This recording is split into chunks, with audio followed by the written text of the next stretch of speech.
एक आदमी काम से देरी से थका हुआ घर पर आया था। वह थोड़ा गुस्से में था। जहाँ घर के दरवाजे पर उनका बेटा उनकी राह देख रहा था। बेटा, पिताजी, क्या मैं आपसे एक सवाल कर सकता हूँ? पिताजी, हाँ बिल्कुल, पूछो क्या पूछना है? उस आदमी ने जवाब दिया।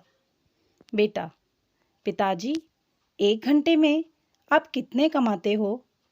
पिताजी, बेटा, ये तुम्हारा व्यापार नहीं है, तो तुम ऐसे बातें क्यों पूछ रहे हो? उस आदमी ने गुस्से में कहा। बेटा, मैं ये सब जानना चाहता हूँ। कृपया मुझे बताइए कि आप 1 घंटे में कितना कमाते हो?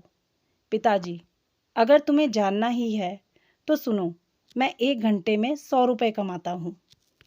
बेटा, अच्छा। उस छोटे बच्चे से अपना सर नीचे करते हुए जवाब दिया। बेटा, पिताजी, क्या मैं 50 रुपये उधार ले सकता हूँ? उस समय वह पिता बहुत क्रोधित हो चुका था। अगर ये सब पूछने के पीछे तुम्हारा यही कारण होगा कि तुम्हें कुछ बेमतलब के खिलौने और दूसरी बेतुकी चीज़ें खरीदनी हैं, तो चुपचाप सीधे अपने रूम में चले जाओ। वह छोटा लड़का बिना कुछ बोले सीधे अपने रूम में चला गया और दरवाज़ा बंद कर दिया। उस आदमी ने शांति से बैठा और सोचा कि कहीं सही में तो उसे कोई कीमती या बहुत ज़रूरी चीज़ को खरीदने के लिए 50 रुपये की ज़रूरत तो नहीं। तभी वह इंसान उस छोटे बच्चे के रूम में जाकर उससे नम्रता से अपने बेटे से पूछा, बेटे, क्या तुम सो गए हो? बेटे ने जवाब दिया, नहीं पिताजी। उस इंसान ने अपनी गलती मानते हुए कहा कि मुझे लगता है कि कुछ देर पहले मैंने तुम पर कुछ ज़्यादा ही गुस्सा कर दिया। ये रहे तुम्हारे 50 रुपये जो तुम्हें चाहिए थे।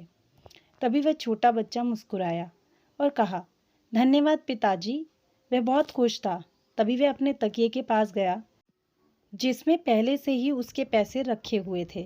बच्चे के पिता ने देखा कि उसके पास पहले से पैसे थे, इसीलिए उन्होंने फिर से गुस्सा किया। बच्चे ने धीरे धीरे अपने पैसे गिनना शुरू किया और अपने पिता की ओर देखने लगा। तभी पिता ने गुस्से में पूछा कि जब तुम्हारे पास पहले से कुछ पैसे हैं तो तुम्हें और पैसे क्यों चाहिए? इस पर बेटे ने जवाब दिया कि तब मेरे पास पर्याप्त पैसे नहीं थे, लेकिन अब मेरे पास पर्याप्त पैसे हैं। बेटे ने बड़े प्यार से कहा कि पिताजी, अभी मेरे पास 100 रुपये हैं। क्या मैं आपके समय में से 1 घंटा खरीद सकता हूँ?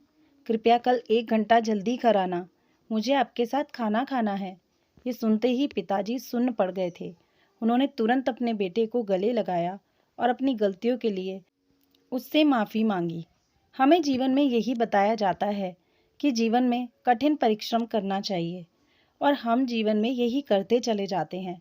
लेकिन जीवन में उन लोगों को समय देना बहुत ज़रूरी होता है जो हमारे जीवन में बहुत ज़्यादा मायने रखते हैं। कभी कभी काम करते समय हम उन लोगों को भूल जाते हैं। हमें उन लोगों को थोड़ा तो समय देते रहना चाहिए जो लोग हमारे दिल के करीब हैं। आपका अपने करीबियों को दिया हुआ एक पल आपको भविष्य में निश्चित ही सहायक साबित हो सकता है। कई बार समय ना होने की वजह से हमारे करीबी ही हमसे दूर हो जाते हैं और एक समय ऐसा आ जाता है जब जीवन में हम अकेले होते हैं और लोगों को देखकर खुद पर तरस खाने लगते हैं। तो ये इमोशनल स्टोरी आपको कैसी लगी दोस्तों, कमेंट सेक्शन में ज़रूर बताइएगा। वीडियो को लाइक, चैनल को सब्सक्राइब करना ना भूलिएगा। धन्यवाद।